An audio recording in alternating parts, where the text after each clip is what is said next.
University of Arkansas, you can kind of understand what those kids go through. K.J. Jefferson, Demetrius, hours away from being the man at the University of Arkansas.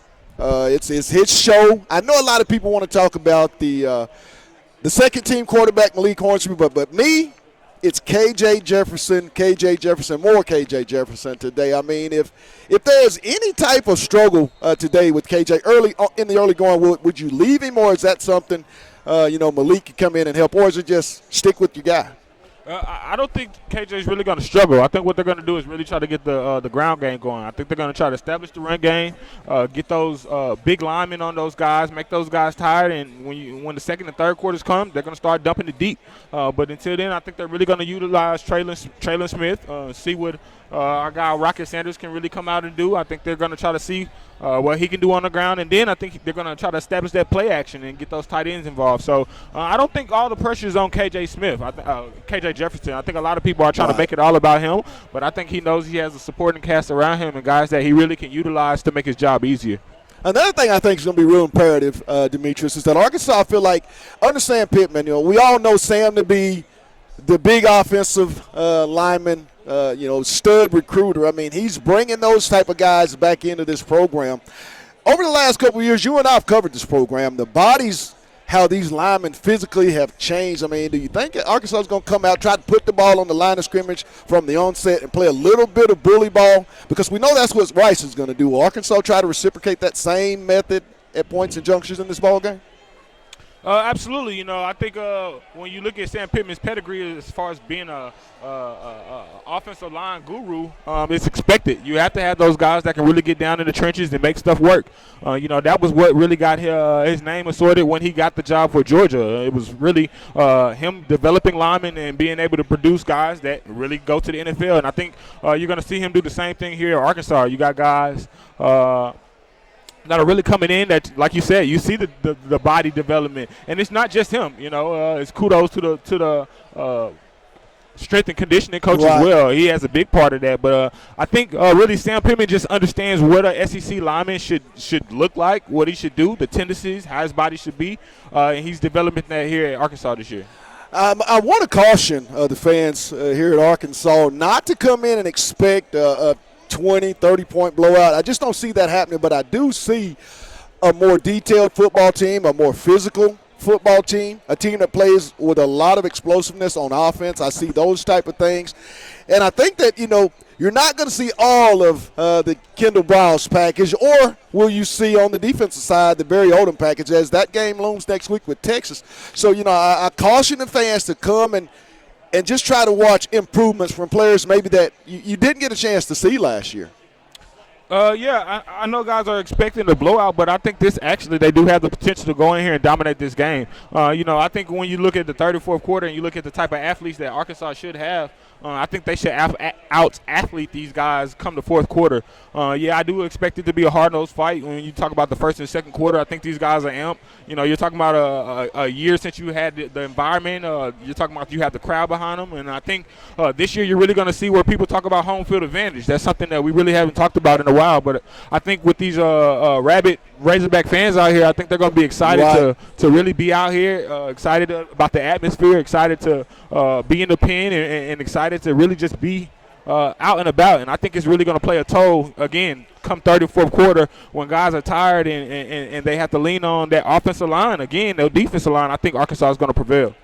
One of the things that we hadn't seen a lot of here at Arkansas is Code Red defense. I mean, under Barry Odom, a vast improvement in year one. That's going to be a little bit deeper in that secondary, as that's one of the strong points on that football team. But talk about the defensive line. They seem to be real excited about that part of the defense going in. Now, Ridgeway won't play, but there's a lot that they're going to have in that front because, hey, they're going to try to play bully ball today, as the Rice Owls will try to do.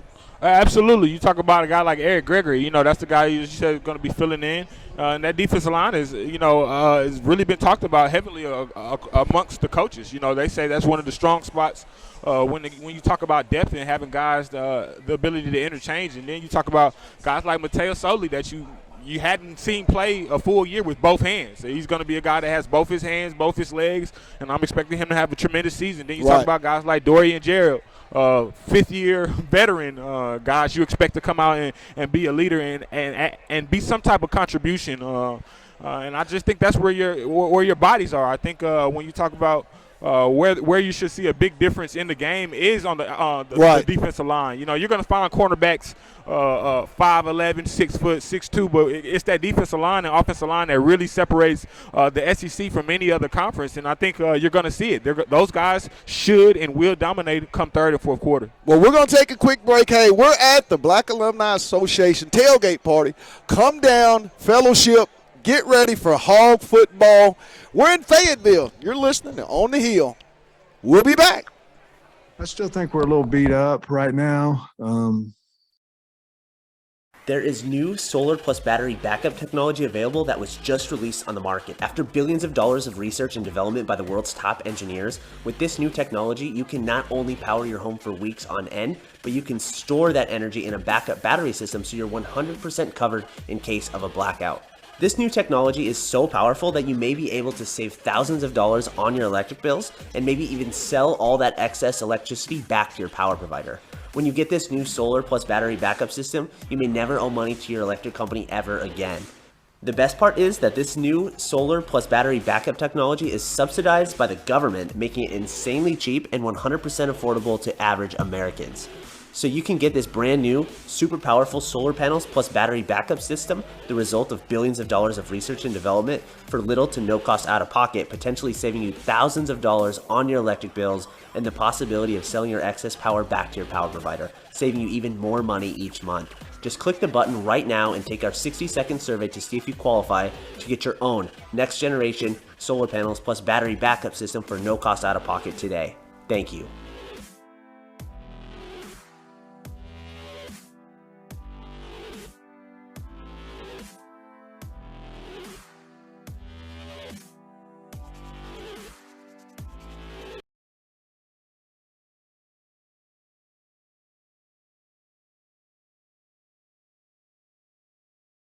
So according to studies, there's one food that can raise your overall testosterone levels by 52% and overall sex. I think we're going to be fine on Saturday. There's more green out there in jerseys than what we wish we had. Certainly we haven't had any injuries that were season-ending injuries, things of that nature, but we're still a little beat up, a little bit more than I'd like to be on a Monday. So, but also you have to practice. So we'll be smart with those guys, but anticipating that we get most all of them back for the game. I feel good about the team and where they're at spirit-wise and where they are mentally. On that note, John Ridgway put something out about him. He was in a hospital bed. Yeah, we got to work on that a little bit. I don't know if he'll be able to play this week or not. Probably doesn't look good for that to happen, but he's doing fine. But I don't look for him to be ready this week. Ladarius Bishop looks like your top corner opposite Busta and a kick return guy. What kind of camp did he have, and how did he grab a hold of those two spots? Well, we felt like he played really well last year against Alabama. And he is fast. He's long. He's a perfect size, speed for a corner. And I don't know how he beat him out. He just played well. And what we did, really, to be honest with you, we quit moving him to left corner, right corner. We kept we moved him all the time, trying to find that place for him. And we kept him at one spot over there on the right side and seemed to help him. Coach, offensively, you guys were made strides from 19 last year, but where do you think the offense can go this year? Can you be more dynamic? I hope so. I think obviously anytime you start a new quarterback, it's his team. It's a different team than what it was with Felipe. KJ obviously has different assets than what Felipe did, as well as Felipe having different assets than what KJ does. But I think if we're looking for in the future a quarterback that runs this offense, this type of offense. A guy like KJ, a guy like Malik is what we're looking for. So offensively, have a lot of guys coming back. A lot of guys played a lot of ball, and the bottom line is we'll see how that translates to how we play. But I feel very confident that we've got the guys in there that can make plays. When you're running a high tempo offense against a ball control team, does it affect you at all if suddenly, first half they're controlling the ball? I mean, do you have to change your strategy a little bit? I think it can. I mean, it's a great question. When I was at Georgia, we played Georgia Tech every year, and I can remember one year we were up 17-0 at half or 17-7. I can't remember, but we had 3 possessions, 2 we went down and scored, and then we had a hurry up offense and kicked a field goal right before half, and that was it. Basically 2.5 possessions. And we've talked to our team about that. We know what type of pace they play with. Obviously, it's up to our defense to get them off the field. However, we don't want to panic with that. We don't want to do something that we aren't. We want to go run our offense, but our offense knows that we need to have success and success early. Like and welcome back to On the Hill Sports Talk Radio. It's the pregame show here live on the campus of the University of Arkansas in Fayetteville, Arkansas. I'm at the Black Alumni Association tailgate party, and I'm joined by Dr. Eric Hughes to talk a little bit about the NIL. He teaches a lot of these athletes here on the campus. The class is the Black Student Athlete. Welcome, Dr. Hughes. Thanks, Pat. Thanks for having me. Talk to us about the NIL. We knew, because we had heard last year, multiple times that this would one day come into play where student athletes could, kind of make a little money off their name and image. Talk about the NIL and what's the message that you send into these kids?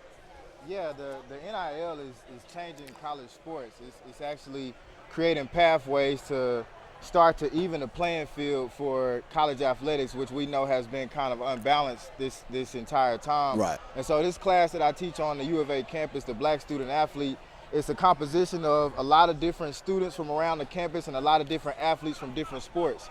And so we talk about the history of the Black athletic experience. I talk about African sports, and then I connect that to sports today.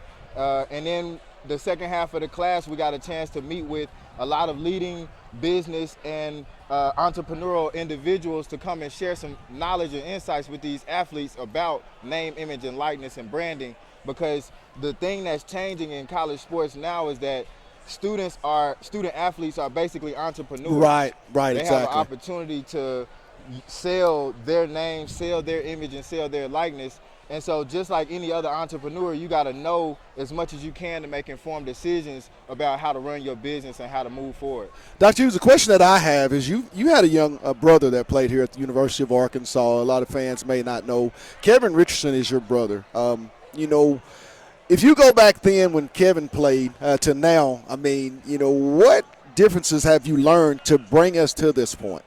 Well, it's really just seeing some of the examples that people back then when my brother Kevin was playing brought to the forefront. I can remember vividly, I think it was Frank Ragnow walked across the draft stage with Grizzly Man Outdoors under his suit jacket. Right. And when he was talking, when he was showing his suit jacket, he was showing his brand even as a college athlete back then.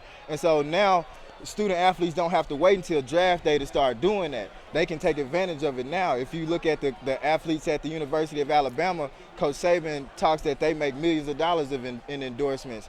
And really one of the things that we've learned through this class and having some of the NIL people from the university come and talk with the athletes and share with them the rules is that we're learning that you'd be surprised who's making the most money in these changes. It's not just the men in these big name sports like football and basketball. It's actually a lot of the women athletes in these lesser known sports that are taking advantage of the opportunity to brand themselves and put their name and image and likeness out there in a positive fashion.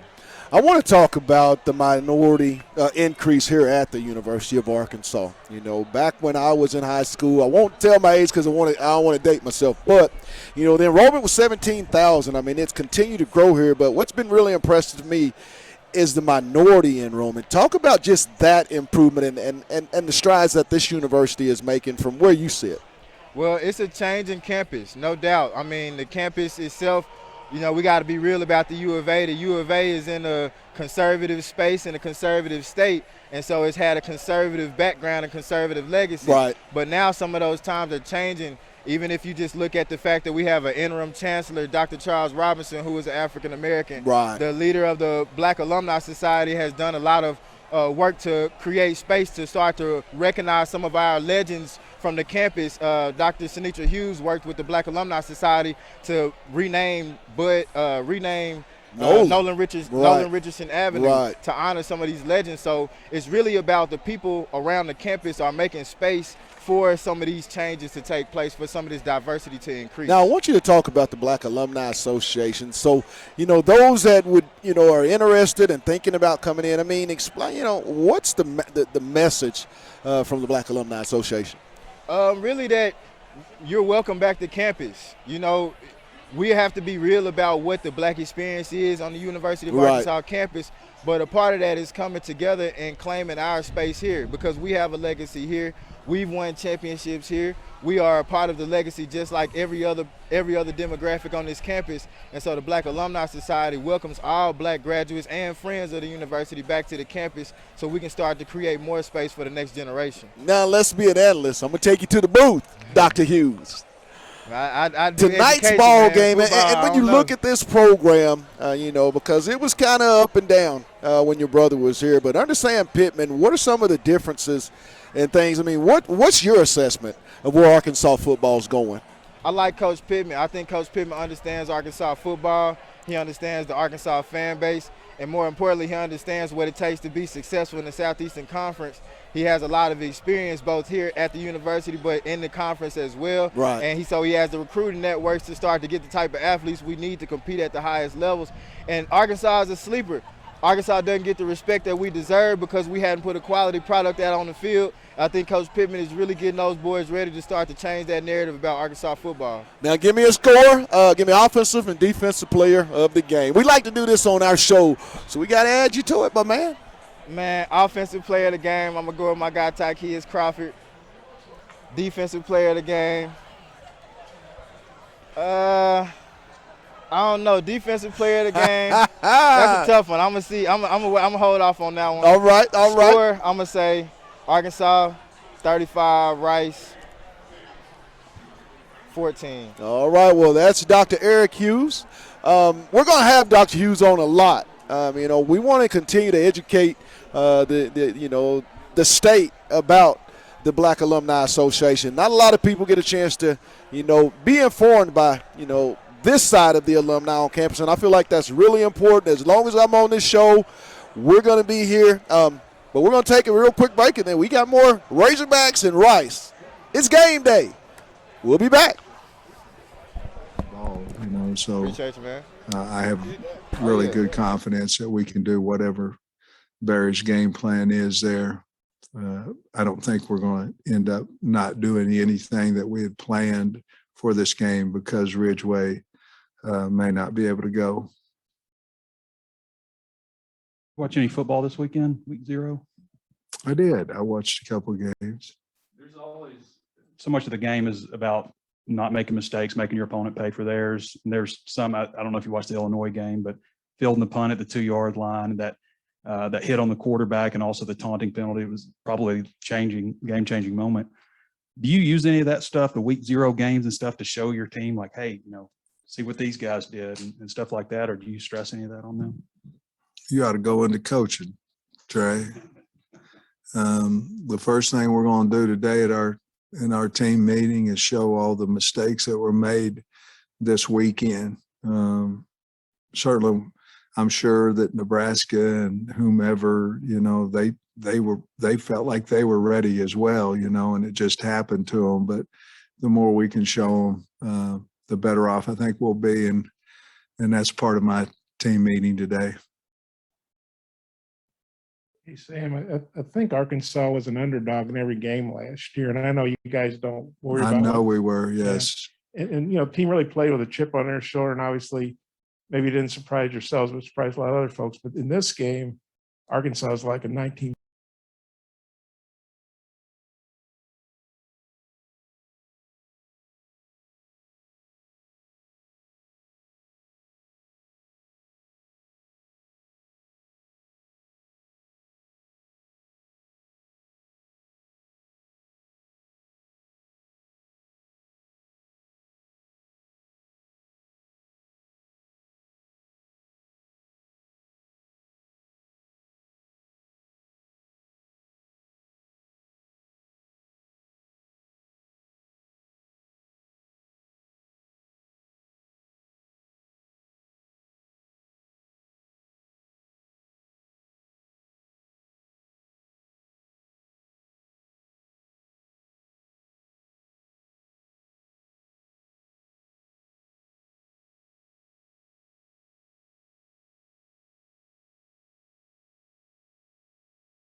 And welcome back to On the Hills Game Day special here on the campus of Arkansas.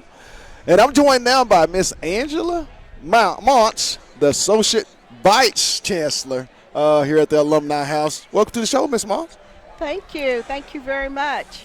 Tell the viewers watching today's Game Day show, your responsibilities with the Alumni Association, and then also, too, your importance with the Black Alumni Association and why that's so important on this campus. Yes, so I'm the Associate Vice Chancellor for Diversity, Equity, and Inclusion for the University of Arkansas. And so our division is overall strategic planning, teaching, and professional development for faculty, staff, and students. And the Black Alumni Society resides in 2 places. So one of those places is with the Arkansas Alumni Association and also with the Division of Diversity, Equity, and Inclusion. And the reason why they reside in both places is because we want to increase awareness of our Black alumni, our faculty, our staff, and students, and that's part of the Black Alumni Society's mission. And then over in diversity, equity, and inclusion, it helps to create that awareness also on campus and throughout campus. So the Black Alumni Society has close to $1 million in scholarships that they give out to students. They do professional development. Our alumni board is made up of our alumni, and right now Dr. Sinitra Hughes, she is leading that board. She has some amazing ideas and things that she wished to see, and one of them is this tailgate. So every week we will be out here. Next week we're partnering with the Latino Alumni Society. After that, with our National Panhellenic Council, our fraternities and sororities. And then the last month that we're here, we're going to do Native American history, our Heritage Month. And so that's one thing about Dr. Hughes. She's a visionary. She sees the bigger picture. And she wants to make sure all of the campus is involved. And this is like one of the ideas that she has birthed for us. So she came from being a student all the way through, matriculated through, got her doctorate degree here, went to corporate America, and she's brought those ideas back from corporate America to academia so that we can experience those things as well. Dr. Mouse, when you look at the diversity, and what I mean by that is the minority enrollment and how it's increased here at the University of Arkansas over the past few years. I'm of Fayetteville, a native of Fayetteville, so I've had a chance to kind of see it grow. But, from where you sit in the Alumni Association, talk about just the diversity and how big that really has been for the University of Arkansas. Well, I think that when you look at the Arkansas Alumni Association, they're probably some of the first diversity equity leaders on this campus. And so Mike Masechko, who is the Vice Chancellor Emeritus, he was so instrumental. He saw the Black alumni. He wanted to get them involved. And so he went out and got them and said, what can we do as an alumni association to make you a part of the university? So he started in 1991 along with Dr. Lonnie Williams. And so they have built the Black Alumni Society to where it is today. But we've also had amazing students who come back and give back, as Dr. Hughes, Dr. Sinitra Hughes, and then Dr. Eric Hughes. Dr. Eric Hughes, that's my young man. He was my student, and then he came to work for me as my assistant director of chapters. And so they have just been, they're that moving force. So one day when I decide to retire, I know the University of Arkansas is in great hands with both the doctors. One thing I want to talk about, and it was something that I've always wanted to see happen on this campus. I had a chance to watch this coach put Arkansas's basketball on the map. And what I mean by that is Nolan Richardson. The day you guys were able to put Nolan Richardson Boulevard, I remember as a 15-year-old kid when Nolan came to Fayetteville, to see that and the way in which the grace you guys had that done. How special is that the Black Association has, that in their cap, that they were a major part in getting that thing done? Absolutely, absolutely. And I also have to give credit to our councilman, DeAndre Jones, in working with the Dr. Hugheses to make sure that we got that going. The day that sign went up, there wasn't a dry eye on the streets Me included. Yes, I mean, that was phenomenal. And so that's what I like about the both of them. They're this dynamic team. They're the dynamic duo where they know that something needs to be done, and they strategically work to get it done, completed, and all of those great things. I also need to give a shout out to my boss, Dr. Yvette Shout 'em out. Murphy. She is one of the most amazing women on this campus. She's a coach, she's a mentor, she's a developer. She reaches back and she pulls everyone forward. Right. And so that's what she's done with our division. We were an office, but because of the work that she has done on this campus, we became a division. Awesome. Now I got to put you on the spot. Let's talk a little football. As Sam Pittman in year 2, but really the first time that we've had a chance to see this. You know, there was no tailgating, nothing going on in that empty stadium. Talk about how big that is. I think this is huge. You know, my husband is driving Howard Preston Bunce with my son-in-law, and one of my grandsons, and one of his friends, and they're headed this way. I mean, it's going to be a phenomenal season. And to be able to be a part of this, we have some amazing young men out on that field. To be able to support them, not only academically, but what it is that they're doing out there is huge. Final score, who wins this game? Oh, Arkansas, hands down. That was Miss Angela Mounts. We'll be back. It's game day. We got more to talk about. It's all Razorbacks. It's on the Hill. We'll be back. Thank you.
Welcome back to On the Hill Game Day here on the campus of Arkansas in Fayetteville, Arkansas. It's the Rice Owls and Arkansas Razorbacks, and I'm joined now by student Alexander King. Indeed. Talk to me, Al. Listen, man, it's hot. It's beautiful weather. It's overcast. I might have a little titty sweat, but we out here. You dig? I'm out here taking pictures for the sauced up entertainment, you know. Al, talk about just this atmosphere. I mean, you didn't get to do this last year as a student. To be back on campus, I'm gonna be honest, this has to man. be big. As a student, I've never really had school spirit. This is my first time at a tailgate with you fellas. So I'm gonna be honest, I'm having a good time. I've had a ham and cheese sandwich. I never really been to a game as a student, you know. So for me, I kind of was disconnected in that regard. But now that I'm here, I feel like, dang, I should have made up on lost time, you know. The Black Alumni Association, Yes, talk sir. about how big that is. I mean, starting to grow. The more and more each year, you have more activities, and this is a special event. This Yes, sir. tailgate, I mean, how big is this for the minorities on campus? Yes, sir. For me, having a voice and having someone that looks like you, looking around and seeing there are faculty, students, alumni that want you that want to cater to you, develop you, be a resource once you graduate. For me, that's all it takes. For me to be involved with it programs, involvement. I mean, there's students that I've never even met that graduated that are giving me advice on job applications, that are giving me internships, you know. So for me, this is what it is. This is what brings me to the university. Let me know that there's other people that look like me, that want to help, that's been in my shoes, looked around and said, there's about 3 of me in this classroom right now. Those 3 people in those classrooms are what brought me to this university. You feel me? So now, we'll have some fun, my man. Okay. Favorite restaurant? Where you eating at in Fayetteville? Oh, hold up. And this ain't an ad. Hugo's Restaurant, right next to Pinpoint Underground Bar. Hugo's is like a 1940s underground Titanic submarine. They ain't got no lights. They got one lamp in the corner. But I tell you, that burger, when you put an egg on it, you put some cheese, don't buy the fries because it's like $5. But they got some chips. You put that chips under that bun. You put that chips under that bun. Now, turn-up spot. Where you turning up when they win? That's what it sound like, crunch. You said what? Where's the turn-up spot? If Arkansas wins tonight, where's the turn-up spot for all students? Z-Bar. They got the DJ Ty Walker. The DJ going, you feel me? And you know I'm shaking the tail feather. We from Little Rock, John Barrow, baby. 1997, but this is how we do it. You feel me? Like, hey, we gonna turn up at Z-Bar. That's Mr. King. We'll be back with more fan reaction. It's game day in Fayetteville.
And welcome back to On the Hill, Sports Talk Radio's Game Day. I'm live from the tailgate of the Black Alumni Association here on the campus of the University of Arkansas. Just behind me, Razorback Stadium will be rocking here moments away, but I'm joined by a good friend of mine and a very, very knowledgeable fan of football, Dr. Paul Adams. What's up, my man? How you doing? How you doing this afternoon? P. Adams, let's talk football. Today, I mean, you didn't get a chance to do this last year. I know you're an avid sports fan. I mean, talk about how big this is to be able to come to the Black Alumni Association with your family and get ready for some college football. Well, first of all, I want to say this: it's just a good thing to try to do something that feels a little bit more like normal, you know, and to be able to get out a little bit, as you said, hang out with the family and talk to a few friends, and you know, I'm looking forward to being entertained, you know, by the Razorbacks. It's you know, we've had some difficult days in the past. Goodness. And to take a quote from Dr. King, and so I'm just looking forward to really having some positivity coming from the squad. When you speak about the Black Alumni Association, you know the numbers continue to grow. You know, and I'm from Fayetteville.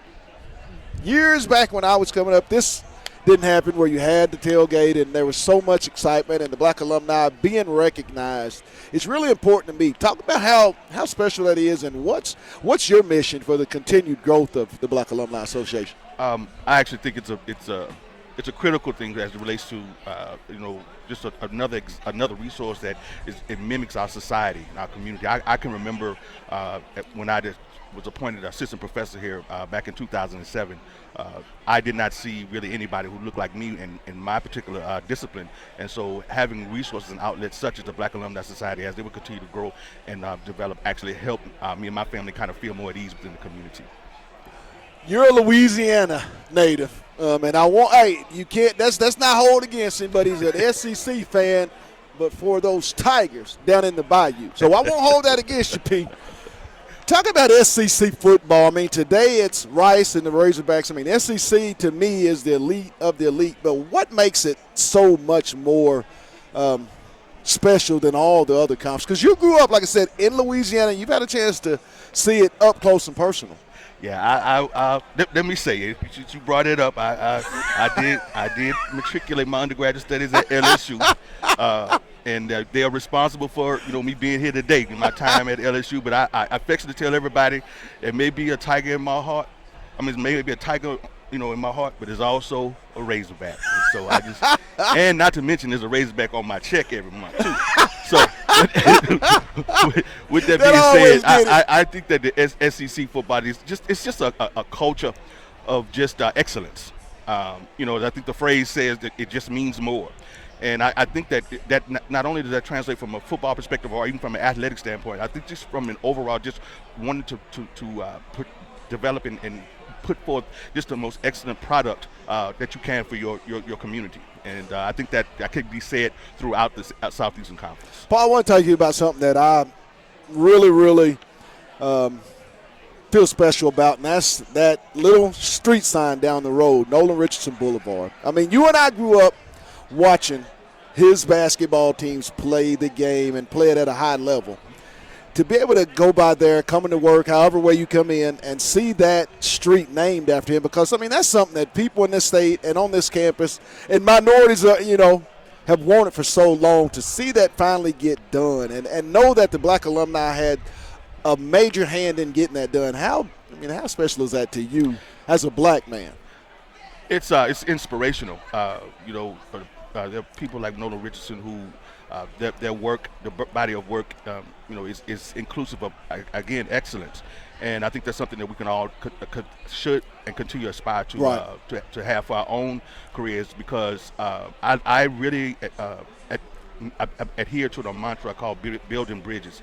I think Nolan Richardson was one of the biggest bridge builders of our community, right. Not only here but all over. And I want to try to continue to expand those bridges that have been built for me. I stand on the shoulders of giants such as Nolan Richardson, and I want to hopefully, as I continue to move forward in this community, hopefully develop the kind of shoulders that somebody maybe one day be able to stand on mine. Well, this guy's my friend, so I will put it out there. Next Saturday, he's going to bring me some gumbo. I've been trying to get the gumbo for a long time, so if you want to come to a tailgate party, the Black Alumni Association, he'll have the gumbo. I'm telling you. I guess you got me on camera, so I guess I got to hold steadfast to it now. Let's talk a little Arkansas Rice today. Year 2 under Sam Pittman. I mean, what do you expect to see in the ball game that'll be taking place just a little bit over an hour? Improvement. I really, really expect to see a lot of improvement. Now, give me your score, and what do you think it's going to be? I'm going 31-10, Razorbacks. I like that. Well, hey, you heard it from Dr. Paul Adams, his score, all his thoughts. We're going to wrap it up because we got a game to go to. Sam and the Pit Hogs, they're over there. Y'all come join us. It's been on the hill. It's been game day. Let's get it. And Woo Pig. That was all right, man.